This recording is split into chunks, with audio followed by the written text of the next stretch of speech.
నమస్తే, welcome to Telugu 360. Betting app promote చేసి చిక్కుల్లో ఇరుక్కున్నారు టాలీవుడ్.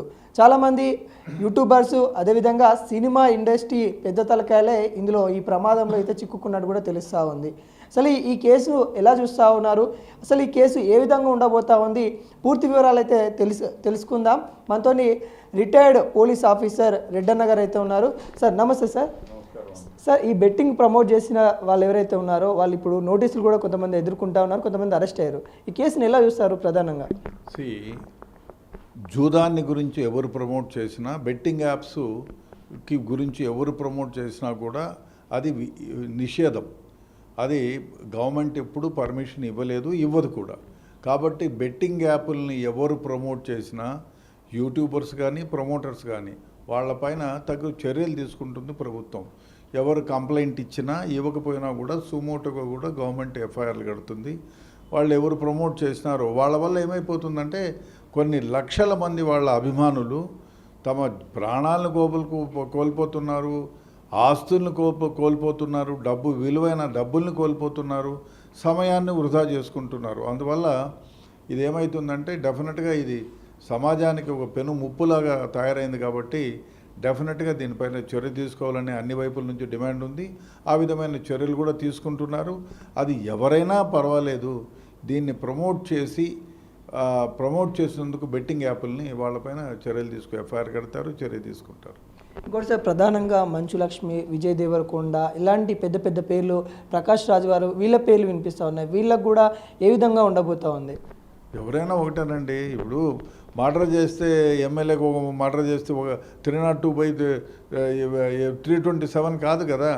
మీరు మర్డర్ చేసినా, ఇంకోళ్ళు మర్డర్ చేసినా, ఎమ్మెల్యే మర్డర్ చేసినా, మినిస్టర్ చేసినా డెఫినెట్గా అది 302నే. అందరికీ ఒకే విధమైన శిక్షలు ఉంటాయి. అంతేగాని సెలబ్రిటీలు చేస్తే ఒక శిక్ష, ఇంకొంచెం ఎక్కువ ఉండాలి. నిజంగా చెప్తే సెలబ్రిటీలు చేసినందుకు తగ్గిపోదు శిక్ష. కాబట్టి ఎవరు చేసినా కూడా డెఫినెట్గా వాళ్ళకి శిక్షించబడతారు, కేసులు కడతారు. అదేవిధంగా డెఫినెట్గా వాళ్ళని శిక్షిస్తారు. ఆ చట్ట ప్రకారం అందరూ సమానులు. చట్టం ముందు భారతదేశంలో పుట్టిన ప్రతి ఒక్కళ్ళు కూడా సమానమే. ఇంకోటి సార్, ఈ కేసు అసలు బయటికి రావడానికి గల అంటే ఈ బెట్టింగ్ యాప్ల గురించి ప్రమోట్ చేసిన వాళ్ళ గురించి చర్యలు తీసుకోవాలని ముందుగా ఇనిషియేట్ తీసుకుంది మన ఆర్టీసీ చైర్మన్ అయిన సంజయ్ గారు. ఈ విషయాలు ఎలా చూస్తూ ఉన్నారు? తను తీసుకోవడం వలన కొంతవరకు అయితే బెట్టింగ్ యాప్ ప్రమోట్ చేసే వాళ్ళ మీద కేసులు ఫైల్ అవుతూ ఉన్నాయి కదా. డెఫినెట్గా ఇది వారు చాలా ధన్యవాదాలు. నిజంగానే చాలా మంచి ముఖ్యమైన అంశం. వెరీ గుడ్ సబ్జెక్ట్ ఇది. నేను కూడా ఒక 1.5-2 years బ్యాక్ చెప్పాను. ఈ బెట్టింగ్ యాప్స్ ఎవరైతే ఆ వైజాగ్ కుర్రాడు ఎవరో ఒక అబ్బాయి ఉంటే ప్రమోట్ చేస్తుంటే డబ్బులన్నీ ఇట్లా పెడుతుంటే దీనిపైన డెఫినెట్గా ఒక ఇన్వెస్టిగేషన్ అంటూ జరగాలని ఆ కాలంలో అప్పుడే చెప్పాను. ఇది సుమన్ టీవీకి ఇచ్చిన ఒక ఇంటర్వ్యూలో చెప్పాను నేను. ఈ బెట్టింగ్ యాప్స్ పైన ఇంటర్వ్యూ కాకుండా మామూలుగా ఏదో విషయంలో ఇంటర్వ్యూ ఇస్తూ వీళ్ళు విచ్చలవిడిగా, నాకు తెలిసి బెట్టింగ్ యాప్ అయ్యే ఉంటుంది, బెట్టింగ్ యాప్లను ప్రమోట్ చేయడం భారతదేశంలో చట్టవిరుద్ధం. కాబట్టి డెఫినెట్గా ఇటువంటి చర్యలు ఎవరు పాల్పడినా వాళ్ళపైన కఠిన చర్యలు తీసుకోవాలి, ఎఫ్ఐఆర్ కట్టాలని చెప్పాను. బహుశా సజ్జనార్ గారు ఇప్పుడు దాన్ని పూర్తిగా వెలుగులోకి తెచ్చారు. కాబట్టి డెఫినెట్గా ఆయనతో పాటుగా మరికొంతమంది ఎవరైతే లైమ్లైట్లో ఉన్న ఆఫీసర్లు కానీ, లైమ్లైట్లో ఉన్న మిగతా వ్యక్తులు కానీ, సెలబ్రిటీలు కానీ ముందుకొచ్చి ఈ బెట్టింగ్ యాప్స్ గురించి మాట్లాడాల్సిన అవసరం ఎంతైనా ఉంది. దీంట్లో ఎవరైనా పాల్గొని వాళ్ళపైన కఠిన చర్యలు తీసుకోవాల్సిన అవసరం ఎంతైనా ఉంది. ఇంకోటి సార్, కొంతమంది పారిపోయి దుబాయ్కి ఇట్లా వెళ్ళి దాక్కుంటాం వాళ్ళు కూడా కనబడతా ఉన్నారు. కొంతమంది పోలీస్ స్టేషన్కి వెళ్ళి వాళ్ళ వివరణ ఇస్తూ ఉన్నారు. ఇలా పారిపోయి ఉన్న వాళ్ళకి ఎటువంటి ఇంకా శిక్ష గట్టిగా ఉంటుంది, ఇంకే విధంగా ఉండబోతుంది? ఎక్కడికి పారిపోతారండి? ఇండియాలో నుంచి బయటకు దుబాయ్కి పారిపోతారు. ఎన్నాళ్ళు ఉంటారు దుబాయ్లో? మనకు వాళ్ళు ఎక్కడికి పారిపోయినా మనకు సిఐడి ద్వారానో లేకపోతే సిబిఐ ద్వారానో మనం ఇంటర్పోల్ని అరెస్ట్ చేస్తాము. వాళ్ళకి రెడ్ కార్నర్ నోటీసులు ఇస్తారు. తద్వారా వాళ్ళని అరెస్ట్ చేయబడతారు, ఇండియాకు తీసుకురాబడతారు. చట్టపరంగా భారతదేశంలో శిక్షలు ఏ విధంగా ఉంటాయో భారతదేశ శిక్షాస్మృతి ప్రకారం వాళ్ళకి ఎఫ్ఐఆర్లు కడతారు, వాళ్ళు అనుభవించాల్సి ఉంటుంది. ఎక్కడికో పారిపోతే వదలరండి. ఇప్పుడు భారతదేశంలో వాళ్ళు అఫెన్స్ చేసి డబ్బులు ఉన్నాయి కానీ ఇంకొద్ది రోజులు పారిపోతే ఉండరండి. రెడ్ కార్నర్ నోటీస్ ఇష్యూ చేస్తారు. వాళ్ళని ఆ దేశంలో నుంచి మన దేశానికి తీసుకొచ్చి వాళ్ళపైన కఠిన చర్యలు తీసుకుంటారు. ఒకటి ఈడీ కూడా ఎంటర్ అయింది ఇందులోకి, కేసులోకి. ఈడీ కూడా రంగంలోకి దిగిందని కూడా చెప్తా ఉన్నారు. ఒకవేళ వాళ్ళు ఎటువంటి చర్యలు తీసుకుంటారు, వాళ్ళ ప్రణాళిక ఏ విధంగా ఉంటుంది? ఈడీ కాదు, మా మనీ ట్రాన్సాక్షన్స్ ఎక్కడైనా జరిగింది, ఇతర దేశాలకు మనీ ట్రాన్స్ఫర్ అయిందంటే డెఫినెట్గా ఎకనామిక్ అఫెన్సెస్ ఎక్కడైతే ఇన్వాల్వ్ అవుతాయో అవి ఈడీ డెఫినెట్గా ఇన్వెస్టిగేట్ చేస్తుంది. బహుశా ఈ దేశం నుంచి మనీ ఇతర దేశాలకు పోయింది అంటే వాళ్ళు ఇన్వెస్టిగేట్ చేస్తారు. ఒక కస్టమ్స్ ద్వారా పోయిందా, లేకపోతే ఎకనామిక్ అఫెన్సెస్ వేరే విధంగా బిట్ కాయిన్స్ ద్వారానా, ఇంకో రకంగానా, లేకపోతే హవాలా ద్వారా పోయిందా, ఇదంతా ఇన్వెస్టిగేట్ చేస్తారు. చేసి ఈడీ ఒకవేళ ఇన్వాల్వ్ కావాలనుకుంటే డెఫినెట్గా ఇన్వాల్వ్ అవుతుంది, ఇన్వెస్టిగేట్ చేస్తారు, చట్ట ప్రకారంగా వాళ్ళు చర్యలు తీసుకుంటారు. ఈ ప్లాట్ఫామ్స్ ఏవైతే ఉన్నాయో, బెట్టింగ్ వీళ్ళు ప్రమోట్ చేసిన ప్లాట్ఫామ్స్ అన్నీ విదేశీకి సంబంధించిన ప్లాట్ఫామ్, మన దేశానికి సంబంధించినవి కాదు. కానీ వ్యక్తులు మన దేశానికి సంబంధించిన వాళ్ళు అయి ఉండడం వల్ల ఇంత పరిణామాలు వస్తూ ఉన్నాయి అనుకోవచ్చు, లేకుంటే విదేశీ కాబట్టి ఎటువంటి చర్యలు ఉండబోతా ఉన్నాయి? ఏ దేశమైనా ఇప్పుడు ప్రమోటర్స్కి డబ్బులు ఇవ్వాలి కదా, ఊరికే ఇవ్వరు కదా. అదే కాదు, యూట్యూబర్స్కి డబ్బులు సంపాదిస్తున్నారు కదా. ఎందుకంటే యూట్యూబర్స్కి ఎట్లా ఇస్తారంటే 1,00,000 వ్యూవర్స్ ఉంటే ఒక డబ్బు, 10 లక్షల మంది ఉంటే ఒక డబ్బు, 50 లక్షల మంది ఉంటే ఇంకో డబ్బు ఇస్తారు. వీళ్ళకి ఇచ్చేవాళ్ళు కూడా ఎట్లా ఇస్తారు డబ్బులు? పైనుంచి ఊడరావు కదా. ఒక సూట్ కేస్ కంపెనీ ఒకటి ఓపెన్ చేస్తారు, ఇల్లీగల్ కంపెనీ. దాని ద్వారా డబ్బులు సంపాదించుకొని దాని ద్వారానే ఇతర దేశాలకు డబ్బులు పంపిస్తూ ఉంటారు. సో దాంట్లోనే ఈ ఇల్లీగల్గా ఇక్కడ ఎవరో ఒక ఇండియన్ ఉంటారు, లేకపోతే ఫారినర్ ఉంటాడు, ఇక్కడే ఉంటాడు, దానికి ఒక అడ్రస్ ఉంటుంది, ఒక బ్యాంక్ ట్రాన్సాక్షన్ ఉంటుంది. తద్వారా ఇన్వెస్టిగేట్ చేసి వాళ్ళు ఎవరైతే ఇన్వాల్వ్ అయినారో వాళ్ళని గుర్తుపడతారు, వాళ్ళని ఇక్కడే అరెస్ట్ చేస్తారు. వాళ్ళు ఏ దేశాలకు ఏ రూపంలో మనీ ట్రాన్స్ఫర్ చేసినది గుర్తిస్తారు, దాన్ని వెలుగు తీస్తారు. సాధ్యమైనంత వరకు వాళ్ళపైన ఎఫ్ఐఆర్లు కట్టి వాళ్ళను అరెస్ట్ చేసి వాళ్ళు చేసిన ట్రాన్సాక్షన్స్ పైన కూడా వీలైతే ఆ బ్యాంకర్స్కి నోటీస్ ఇచ్చి, సపోజ్ స్టేట్ బ్యాంక్ ఆఫ్ ఇండియానో ఇంకో బ్యాంక్ ఆఫ్ హాంకాంగో ఇట్లా ఉంటాయి కదా, వాళ్ళకి నోటీసులు ఇచ్చి ఎంత మనీ ఎక్కడెక్కడ ట్రాన్సాక్షన్ అయింది తీసుకుంటారు. అదేవిధంగా యూట్యూబర్స్కి కూడా, ప్రమోటర్స్కి కూడా క్యాష్లో ఎంత ఇచ్చారు, తర్వాత ట్రాన్స్ఫర్ ఎంత చేశారు, బ్లాక్ మనీగా ఎంత ఇచ్చారు, అదంతా చూస్తారు, ఇన్వెస్టిగేట్ చేస్తారు.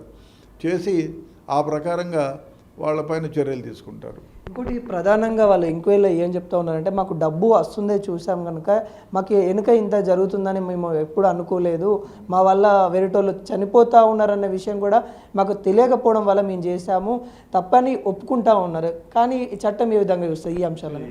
Ignorance of law is no excuse. నాకు చట్టం తెలుదు, పొరపాటును మర్డర్ చేసినట్టు ఒప్పుకుంటారండి? నువ్వు మర్డర్ చేస్తే చట్టం తెలిసి చేసినా, అడ్వకేట్ మర్డర్ చేసినా, ఏ లేమాన్ మర్డర్ చేసినా 302 కింద శిక్షార్హులే. కాబట్టి నాకు తెలియదు, నేను శుద్ధపప్పును అంటే వదిలే క్వశ్చనే లేదు. మీరు ఏ విధంగా చేసినా కూడా అది క్షమార్హం కాదు. మీకు తెలిసి చేసినా తెలియక చేసినా అది తప్పే. కాబట్టి చట్టం ఏ విధంగా ఉంటుందో, చట్టంలో ఏ విధంగా పనిష్మెంట్స్ ఉంటాయో మీరు తెలిసినా తెలియకపోయినా కూడా మిమ్మల్ని వదలరు, ఆ చట్ట ప్రకారం మిమ్మల్ని శిక్షిస్తారు. ఇంకోటి ప్రముఖ యాంకర్ తన విష్ణుప్రియ గారు మార్నింగ్ నుండి ఇప్పటి వరకు కూడా ఎంక్వైరీలోనే ఉన్నారు. ఇంత సమయం తీసుకుంటారు, దాదాపుగా తను 4 అవర్స్ అయితే అవుతా ఉంది. 4 అవర్స్ నుండి ఎంక్వైరీ చేస్తూ ఉన్నారు. ఎటువంటి ప్రశ్నలు తన ఫేస్ చేయబోతా ఉందంటే ఏం చెప్తారు? మీరు ఎప్పుడెప్పుడు యాడ్స్ చేశారు, ఎవరొచ్చి మిమ్మల్ని కలిశారు, ఆ చేసినందుకు మీకు ఎన్ని విధంగా క్యాష్లో ఎంత ఇచ్చారు, కైండ్లో ఎంత ఇచ్చారు, మీకు మనీ ఏ బ్యాంకుకు ట్రాన్స్ఫర్ చేశారు, చెక్కులు ఇచ్చారా, లేదు బ్యాంక్ టు బ్యాంక్ ట్రాన్స్ఫర్ చేశారా అనేది ఈ వివరాలు అడుగుతూ ఉంటారు. మీరు ఎక్కడున్నాగా ఇచ్చారు, ఆ మనిషి ఐడెంటిటీ ఏమి, వాడు చెక్కులు ఇస్తే ఎక్కడున్నారు, ఆయన దగ్గరికి మీరు వెళ్ళారా, ఈ యాడ్స్ని సృష్టించినప్పుడు ఎక్కడ రికార్డింగ్ చేశారు, ఆ రికార్డింగ్ చేసింది ఎవరు, ఇవన్నీ పర్టికులర్స్ అన్నీ తీసుకుంటారు.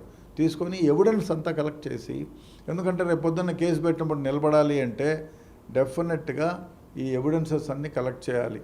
కాబట్టి దీంట్లో ఇన్వాల్వ్ అయినారా, మీరు ఒక్కళ్ళేనా, మిమ్మల్ని ఎవరైనా ఇంట్రడ్యూస్ చేశారా, ఇవన్నీ ఎంక్వైరీ చేస్తారు. ఎంక్వైరీ ఎందుకు చేయాలంటే ఆ కేసును గురించి పూర్వాపరాలు పూర్తిగా తెలుసుకొని ఆ వ్యక్తి పైన విష్ణుప్రియ కానివ్వండి, ఇంకొక శారద కానివ్వండి, ఇంకొక ఆమె కానివ్వండి, మంచు లక్ష్మి కానివ్వండి, ఇంకోళ్ళు కానీ, మీరు తెలిసి చేసినా తెలియక చేసినా నేరమే. కాబట్టి దాని గురించి పూర్తిగా మీ దగ్గర నుంచి వివరాలు తెలుసుకోవడానికి మీ పైన కేసు పెడతారు.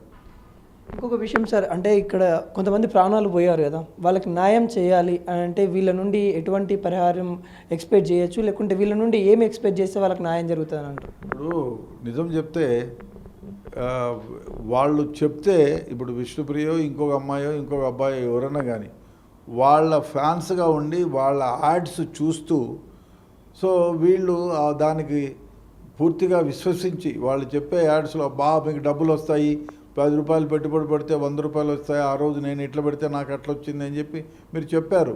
మిమ్మల్ని నమ్మి మేము మోసపోయాం, అంతే కదా. కాబట్టి దాన్ని నమ్మి ఇప్పుడు ఈ దరిద్రమైన వ్యవహారం ఏమంటే ఇట్లాంటిది దాన్ని నమ్మి ఉండే డబ్బులు పోగొట్టుకున్నారు. కొందరైతే స్కూళ్ళ ఫీజులు కాలేజ్ ఫీజులు కూడా కట్టాల్సింది వదిలేసి దీన్ని ఆడి డబ్బులు పోగొట్టుకున్నారు.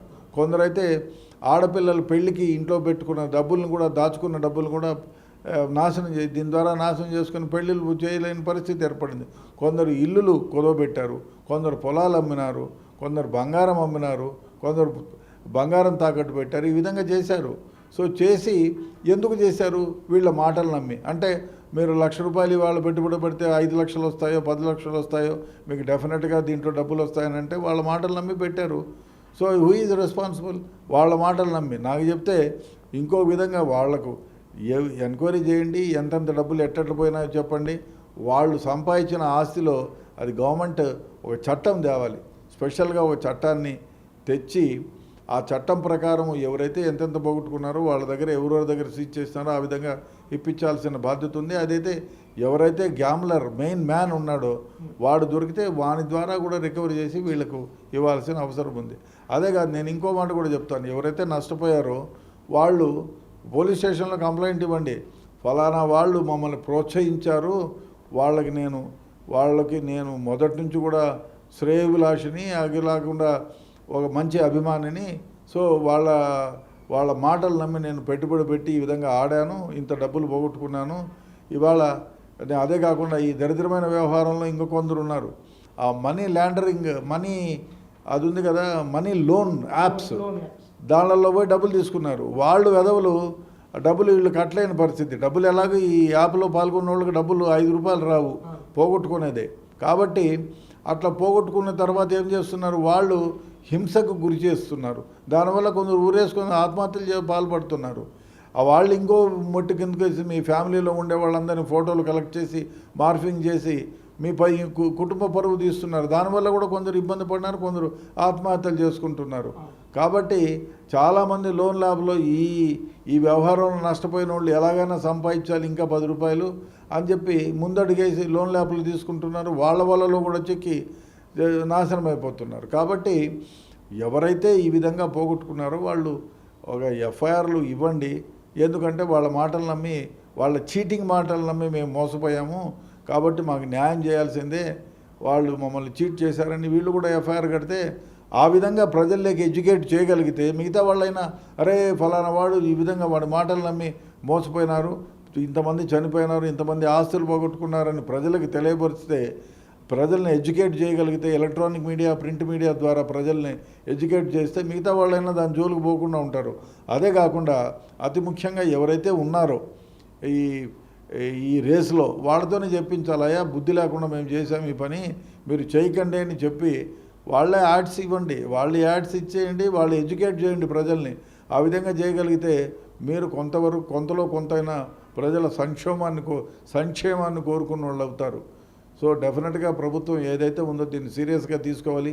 లక్షల మంది ఎవరైతే ఈ సెలబ్రిటీ ఇచ్చినటువంటి పిలుపుకి, సెలబ్రిటీలు ఇచ్చిన యాడ్స్కి వాళ్ళు మంచి క్రెడియన్స్ ఇచ్చి ఆటలాడారు, తమ జీవితాలు బుగ్గుపాలు చేసుకున్నారు. సార్, ఇదే సమయంలో ఇంకొక క్వశ్చన్ కూడా రేజ్ అవుతూ ఉంది. ఒక బ్రాండ్ని ప్రమోట్ చేసేటప్పుడు కావచ్చు, కల్తీకి సంబంధించిన బ్రాండ్లను కూడా సినిమా హీరోలు ప్రమోట్ చేస్తూ ఉన్నారు. దాని వెనకాల ఏం జరుగుతూ ఉంది వాస్తవాలు తెలుసుకోకుండా, అంటే లైక్ పతాంజలి లాంటి ఏవైతే ఉన్నాయో వాటిని కూడా బ్రాండ్ని ప్రమోట్ చేస్తూ ఉన్నారు. అలాంటి వాళ్ళకి ఎలా చర్యలు తీసుకుంటే బాగుంటుంది? ఎప్పుడైనా ఏ వస్తువునైనా ప్రమోట్ చేసేక ముందు ఏదైనా అయ్యా ఇది చట్టబద్ధత కాదా అని ఆలోచన చేయాల్సిన అవసరం ఉంది. ఏవైతే ఈ యాప్ లోన్స్ కానివ్వండి, లేదు ఇప్పుడు ప్రమోట్ చేశారు కదా, ఇవన్నీ కూడా చట్టవిరుద్ధం. ఈ లోన్ యాప్స్ ద్వారా ఎవరైతే ప్రమోట్ చేస్తున్నారో ఈ జూదం, ఇది జూదమే, ఎవ్రీథింగ్ ఇది చట్టవిరుద్ధం.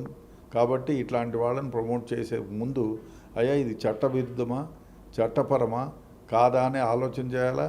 అదే చట్టపరమే అని అయితేనే మీరు ఇవ్వాలా. అంతేగాని మీ ఇష్టం వచ్చినట్టు ఏదో వాడు డబ్బులు ఇస్తున్నాడు మమ్మల్ని ఎవరు గుర్తిరగలే అని మీరు యాడ్స్ ఇస్తే సెలబ్రిటీలుగా మిమ్మల్ని నమ్ముకున్న వాళ్ళు జీవితంలో నాశనం అయిపోతున్నారు. అదేవిధంగా మీరు దేశానికి ద్రోహం చేస్తున్నారు. కాబట్టి మీరందరూ శిక్షార్హులే. ఎటువంటి శిక్ష పడే ఛాన్సెస్ ఉంది? ఎంక్వైరీ అయితే జరుగుతూ ఉంది. ఒకవేళ వాళ్ళు నిజంగానే చేసినామని తెలిస్తే వాళ్ళకి ఎటువంటి శిక్ష పడే ఛాన్సెస్ ఉంది? దాదాపు 50 లక్షల వరకు ఫైన్ వేస్తారు.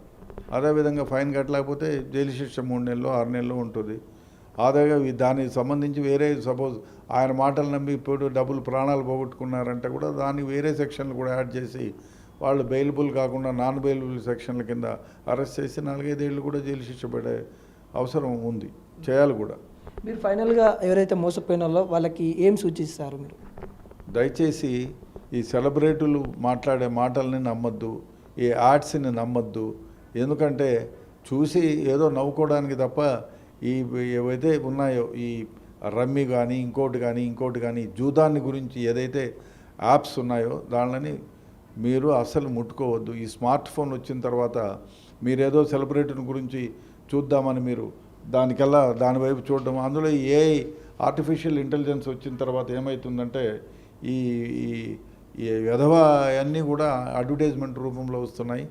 దాంట్లో ఏమైపోతుందంటే ప్రతి ఒక్కళ్ళ పని గంటలు, ఇప్పుడు మామూలుగా పనిచేసేవాడు ఏదో ఫోన్ వస్తుంది, ఫోన్ ఎత్తుతారు, ఆ ఫోన్లో నుంచి డైవర్ట్ అయిపోయి ఈ ఆర్టిఫిషియల్ ఇంటెలిజెన్స్ ద్వారా వచ్చిన అడ్వర్టైజ్మెంట్లో మాయలో పడి దాదాపు భారతదేశం మొత్తం మీద ప్రతి ఒక్కళ్ళు 4 గంటల మంచి పని సమయాన్ని మీరు ప్రొడక్టివ్ టైంని 4 గంటల ప్రొడక్టివ్ టైంని ప్రతిరోజు వేస్ట్ చేసుకుంటున్నారు. కాబట్టి మీరందరూ గుర్తిరగాలి. ఇటువంటి లోన్ యాప్స్ కానివ్వండి, ఇంకోటి కానివ్వండి, దీనిలో మాయలో పడద్దు. మాయలో పడి మీ జీవితాలను బుగ్గిపాలు చేసుకోకండి. డెఫినెట్గా ఈ గేమ్స్ని గురించి ఇటువంటి దానిల గురించి ఎవరైనా అడ్వర్టైజ్మెంట్ ఇస్తే కూడా మీరు మీ స్నేహితులకు చెప్పండి. ఇది మీ జీవితాలను నాశనం చేస్తుంది. కాబట్టి ఇటువంటి దానిలకు మీరు ప్రలోభాలకి లొంగద్దని చెప్పి నా థ్యాంక్ యూ సార్. ఇది సినిమా ఇండస్ట్రీకైనా చట్టం ఎవరికి చుట్టం కాదని చెప్తా ఉన్నారు. అదేవిధంగా ఎవరైతే నష్టపోయినారో వాళ్ళని ఖచ్చితంగా కంప్లైంట్ రేజ్ చేయండి అన్నట్టు కూడా చెప్తా ఉన్న సందర్భం అయితే కనబడుతుంది. ఇంకోటి ఆశకి అత్యాశకి తేడా తెలుసుకోండి. ఖచ్చితంగా అత్యాశకు పోకండి, ఆశ కూడా పడకండి. ఇలాంటి యాప్ల పైన అన్నట్టు కూడా చెప్తాను. ఏది వాస్తవం ఏది అవాస్తవం అని తెలుసుకొని మీరు మెదులుకోండి, మీ ప్రాణాలు కాపాడుకోండి. ఇలాంటి మీరు పునరావృతం కాకుండా చూసుకోండి. అదేవిధంగా గవర్నమెంట్ కూడా వీళ్ళపైన చర్యలు తీసుకోవాలన్నట్టు కూడా మనకైతే రెడ్డన్న గారు చెప్తున్న సందర్భం అయితే కనబడుతుంది. కెమెరామెన్ రవీందర్తో మీ అనేది.